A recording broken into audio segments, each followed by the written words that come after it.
మార్చి 19వ తారీఖున ఉస్తాద్ భగత్ సింగ్ అంటూ పవన్ కళ్యాణ్ గారు సినీ ప్రియుల ముందుకు వస్తున్నారు. ఆ సినిమా విడుదల అవడానికి కొద్ది గంటల ముందే మార్చి 18వ తారీఖున సాయంత్రం 5 గంటల షో నుంచే ధురంధర్ 2 సినిమా కూడా ప్రేక్షకుల ముందుకు రాబోతుంది. నిజానికి ధురంధర్ 2 టాక్సిక్ సినిమాల మధ్య ఈ ఉగాదికి బాక్స్ ఆఫీస్ వార్ జరగాల్సి ఉంది. కానీ ట్రంప్ పుణ్యమా అని టాక్సిక్ సినిమా రిలీజ్ పోస్ట్పోన్ అయిపోయింది. దీంతో ఉగాదికి ఈ ఒక్క సినిమాయే రిలీజ్ అవుతుందని మొదట్లో అంతా భావించారు. కానీ తెలుగువారి పండగ అయిన ఉగాదికి సరైన తెలుగు సినిమా లేకపోవడం ఏమిటంటూ బయ్యర్లంతా మైత్రి మూవీ మేకర్స్ నిర్మాతలను కాంటాక్ట్ అయ్యారు. ఈ నెలాఖరులో పవన్ సినిమాను విడుదల చేద్దామనుకున్నారు కదా, అలా ఏం కుదరదు, ఉగాదికే ఉస్తాద్ భగత్ సింగ్ సినిమాను తీసుకురావాల్సిందంటూ పట్టుబట్టారు. చివరకు అదే కరెక్ట్ నిర్ణయమని నిర్మాతలు కూడా భావించడంతో ధురంధర్ 2 సినిమాకు పోటీగా పవన్ సినిమా కూడా బరిలోకి దిగాల్సి వచ్చింది. మొత్తం మీద ఎవరూ ఊహించిన రీతిలో ఈ రెండు సినిమాల మధ్య తెలుగు బాక్స్ ఆఫీస్ వద్ద పోటీ ఏర్పడింది. ఈ నేపథ్యంలోనే అసలు ఈ రెండు సినిమాల ప్లస్లేంటి మైనస్లేంటి అన్న విషయాల గురించి ఈ వీడియోలో క్లియర్గా చెప్పుకుందాం. ముందుగా ధురంధర్ 2 సినిమా గురించి చెప్పుకుందాం. ఈ సినిమాకు ఏ యాంగిల్లో చూసుకున్నా సరే అన్ని ప్లస్ పాయింట్లే కనిపిస్తున్నాయి. 2025 సంవత్సరం డిసెంబర్ 5వ తారీఖున ధురంధర్ ఫస్ట్ పార్ట్ రిలీజ్ అయింది. రిలీజ్కి ముందు ఈ సినిమాపై పెద్దగా అంచనాలు లేవు. కానీ ఈ సినిమా రిలీజ్ అయిన తర్వాత ఈ సినిమా కథలోని దమ్మే ఈ సినిమా గురించి ప్రపంచానికి చాటి చెప్పినట్టయింది. హిందీలో మాత్రమే అందుబాటులో ఉన్నా సరే దీన్ని చూసేందుకు తెలుగు వాళ్ళు కూడా మల్టీప్లెక్స్ల బాట పట్టారు. ఓ రియల్ హీరో కథను చాలా రస్టిక్గా చూపించి రియల్ ఇన్సిడెంట్లను బేస్ చేసుకుని సినిమాటిక్ స్క్రీన్ ప్లేతో రాసుకున్న కథను అత్యద్భుతంగా తెరకెక్కించిన తీరుకు ఇండియన్ సినీ ప్రియులంతా ఫిదా అయిపోయారు. ఈ సినిమా ఫస్ట్ పార్ట్ అనేది సినీ ప్రియుల్లోకి బాగా వెళ్ళిపోవడంతో సహజంగానే సెకండ్ పార్ట్పై అంచనాలు తారస్థాయిలోకి వెళ్ళిపోయాయి. దేశభక్తి కోణం ఉండటం అన్నది కూడా ఈ సినిమాకు మరో major plus point. Dhurandhar first part విషయంలో జరిగిన మ్యాజిక్ ఇదే. మరుగున పడి ఉన్న ఓ వీరుడి కథకు చిత్ర రూపాన్ని క్రియేట్ చేయడంతో శత్రు దేశంలో ఆ వీరుడి సాహసయాత్రను చూసేందుకు జనాలంతా థియేటర్లకు క్యూ కట్టారు. ఓ సినిమాను ఇలా కూడా తీయొచ్చా, ఇంత రియలిస్టిక్గా కూడా తీయొచ్చా అని చూసిన వాళ్ళంతా సంభ్రమాశ్చర్యాలకు గురయ్యారు. ధురంధర్ ఫస్ట్ పార్ట్ను చూసిన వాళ్ళంతా సెకండ్ పార్ట్ కోసం ఉత్కంఠగా ఎదురు చూస్తున్నారు. ఈ సెకండ్ పార్ట్ బాగుంటుందా లేదా అన్న ఆలోచనే సినీ ప్రియుల్లో రావడం లేదంటే ధురంధర్ క్యారెక్టర్కు సినీ జనాలు ఏ మేరకు కనెక్ట్ అయ్యారన్నది మీరే అర్థం చేసుకోవచ్చు. ఇక ఈ సినిమాకు ఉన్న మరో మేజర్ ప్లస్ పాయింట్ ఏంటంటే అతి తక్కువ కాలంలోనే సెకండ్ పార్ట్ కూడా రిలీజ్ కావటం. ఎస్, ఫస్ట్ పార్ట్ను అర్ధాంతరంగా ఆపేసి ఓ 2-3 పాటు గ్యాప్ తీసుకుని ఏళ్ల పాటు చిత్రీకరణ చేస్తూ సెకండ్ పార్ట్ కోసం ప్రేక్షకులను వెయిట్ చేయించి వేల రూపాయల టికెట్ల రేట్లను పెంచుకుని మరీ జనాలను దండుకుంటున్న రోజులవి. కానీ ధురంధర్ టీం మాత్రం అందుకు పూర్తి భిన్నం. సినిమా టికెట్ రేట్లను పెంచకుండానే ఫస్ట్ పార్ట్ రిలీజ్ అయిన 4 నెలలకే సెకండ్ పార్ట్ కూడా థియేటర్లలో రిలీజ్ కాబోతుంది. ఉత్తరాది రాష్ట్రాల్లోని కొన్ని ఏరియాల్లో అయితే ఇప్పటికీ కూడా ధురంధర్ ఫస్ట్ పార్ట్ సినిమా థియేటర్లలో ఆడుతోంది కూడా. కావాలని ఓ సినిమాను పార్టులుగా విడగొట్టి లేని కథను క్రియేట్ చేసి సినిమాను సాగదీసి హీరోయిజం పేరుతో డబ్బులు దండుకుంటున్న ఈ రోజుల్లో ఓ వీరుడి కథను జనాలు తెలుసుకోవాలన్న మంచి అభిప్రాయంతో పర్ఫెక్ట్ ప్లానింగ్తో తీసిన ఈ సినిమా పట్ల జనాల్లో మంచి అభిప్రాయం ఏర్పడుతోంది. ఫస్ట్ పార్ట్ను జనాలు మర్చిపోకముందే జనాలు ఆ సినిమా ట్రాన్స్లో ఉండగానే సెకండ్ పార్ట్ను కూడా రిలీజ్ చేయడం అనేది ఎక్కువ మంది ఆడియన్స్కు ఈ సినిమా రీచ్ అయ్యేందుకు దోహదం చేస్తుంది అంటలో ఏమాత్రం సందేహం లేదు. ఇక ఈ సినిమాకు ఉన్న మరో మేజర్ ప్లస్ పాయింట్ ఇతర భాషల్లో కూడా ఇప్పుడు రిలీజ్ చేస్తూ ఉండటం. నిజానికి ధురంధర్ ఫస్ట్ పార్ట్ను తెలుగులో కూడా డబ్ చేస్తారని థియేటర్లలో విడుదల చేస్తారని అంతా భావించారు. కానీ నిర్మాతలు ఎందుకో ఏమో కానీ ఫస్ట్ పార్ట్ విషయంలో సరైన ప్లానింగ్ను చేయలేదు. కేవలం హిందీలోనే రిలీజ్ చేసుకున్నారు. అయినా సరే సినీ ప్రియులంతా భాషతో సంబంధం లేకుండా ఈ సినిమాను ఆదరించారు. దీంతో సెకండ్ పార్ట్ను మెజారిటీ భాషల్లో రిలీజ్ చేసేందుకు ఏర్పాట్లు చేశారు. ఇప్పటికే ఫస్ట్ పార్ట్ ఓటీటీ వెర్షన్లో తెలుగు సహా ఇతర డబ్బింగ్ వెర్షన్లను కూడా జత చేశారు. దీని ద్వారా మెజారిటీ మంది సినీ ఆడియన్స్కు ఈ సినిమా బాగా కనెక్ట్ అయింది. ఫలితంగా సెకండ్ పార్ట్ కోసం దేశమంతా ఉత్కంఠగా ఎదురు చూస్తున్న పరిస్థితి. ఇక మైనస్ పాయింట్ల గురించిన వివరాల్లోకి వెళ్తే ఈ సినిమా ట్రైలర్ పట్ల సినీ ఆడియన్స్ నుంచి కాస్త మిక్స్డ్ రియాక్షన్లు వచ్చాయి. వైలెన్స్నే ఎక్కువగా చూపించారు తప్పితే డ్రామాకు ట్రైలర్లో స్కోప్ లేకుండా చేశారని విమర్శలు వచ్చాయి.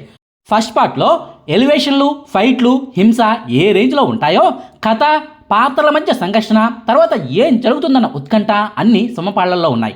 అందుకే ఆ సినిమా అంత భారీ హిట్ అయింది. ఈ సెకండ్ పార్ట్ సీక్వెల్ ట్రైలర్లో మాత్రం ఆ అంశాలేమీ ఉన్నట్టుగా కనిపించలేదు. కావాలని వీటిని దాచారా లేక సినిమాలు నిజంగానే ఉన్నాయా లేవా అన్నది చూడాల్సి ఉంది. ఇక ఈ సినిమాకు సంబంధించిన మరో మైనస్ పాయింట్ ఏంటంటే ఫ్యామిలీ ఆడియన్స్ ఈ సినిమాకు పూర్తిగా దూరంగా ఉండాల్సి రావటం.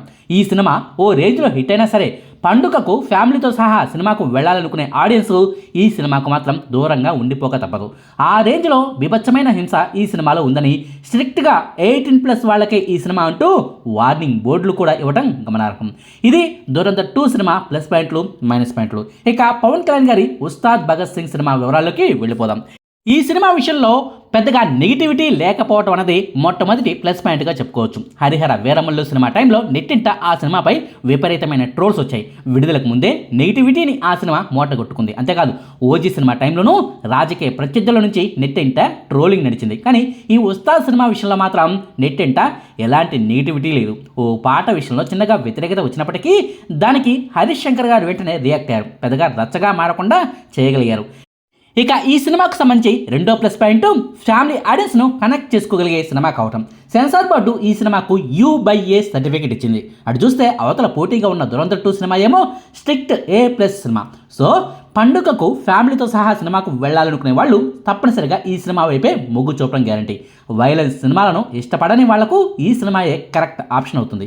ఇక వరుస సెలవులు రావడం అనేది కూడా ఈ సినిమాకు మూడో ప్లస్ పాయింట్.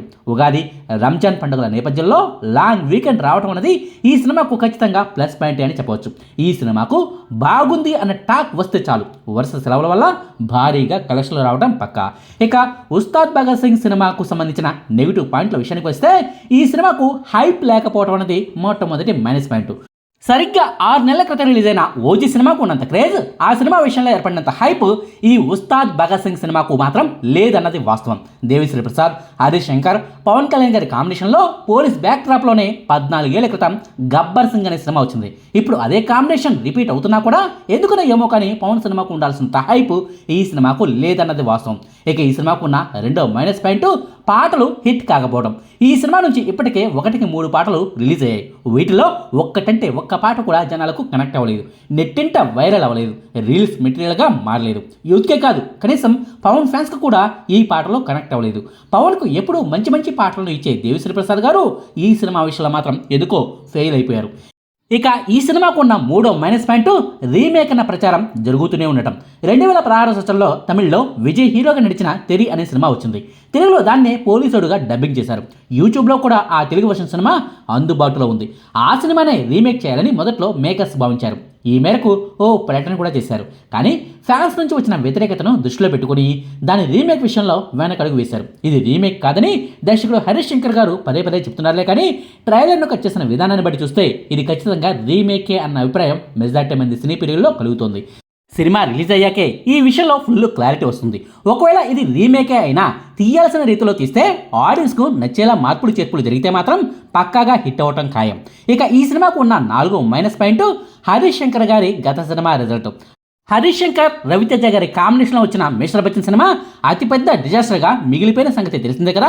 ట్రెండ్కి తగ్గట్టుగా సినిమాను తీయలేకపోయాడంటూ హరీష్ శంకర్ గారి మీద ఇప్పటికే సినీ జనాల్లో ఓ అభిప్రాయం ఏర్పడింది. ఓ రకంగా చెప్పుకోవాలంటే మిస్టర్ బచ్చన్ వంటి డిజాస్టర్ సినిమాని తీసిన డైరెక్టర్ నుండి వస్తుంది కాబట్టి ఈ ఉస్తాద్ భగత్ సింగ్ పై హైప్ క్రియేట్ అవ్వడం లేదేమో. వేరే దర్శకుడు సినిమా అయి ఉంటే కనుక ఈ పరిస్థితుల్లో మార్పు ఉండేదేమో. చూడాలి మరి హరీష్ శంకర్ గారు తనపై ఏర్పడిన ఈ ఇమేజ్ను ఈ సినిమాతో పోగొట్టుకుంటారా లేదా అన్నది. ఇవి దురంధర్, ఉస్తాద్ భగత్ సింగ్ సినిమాల ప్లస్ పాయింట్లు, నెగిటివ్ పాయింట్లు. దానికి సినిమాల రిలీజ్ వరకే ఈ ప్లస్లు మైనస్లు. వన్స్ బొమ్మ థియేటర్లో పడిన తర్వాత ఈ పాయింట్ల లెక్కలన్నీ సమూలంగా మారిపోతాయి. సినిమాలోని కంటెంటే అప్పుడు మాట్లాడుతుంది. సత్తా ఉన్న సినిమాయే జనాలను థియేటర్ల వద్దకు రప్పించుకుంటుంది. చూడాలి మరి ఈ విషయంలో ఈసారి ఏ సినిమా సక్సెస్ అవుతుందో అన్నది. ఇదండి దురంధర్, ఉస్తాద్ భగత్ సింగ్ సినిమాల ప్లస్ పాయింట్లు, మైనస్ పాయింట్ల గురించిన వివరాలు. మీకు ఈ వీడియో నచ్చితే లైక్ చేయండి, షేర్ చేయండి. మరిన్ని ఆసక్తికరమైన వీడియోల కోసం మా కొత్త ముచ్చట ఛానల్ను సబ్స్క్రైబ్ చేయడం మాత్రం మర్చిపోకండి. Thank you.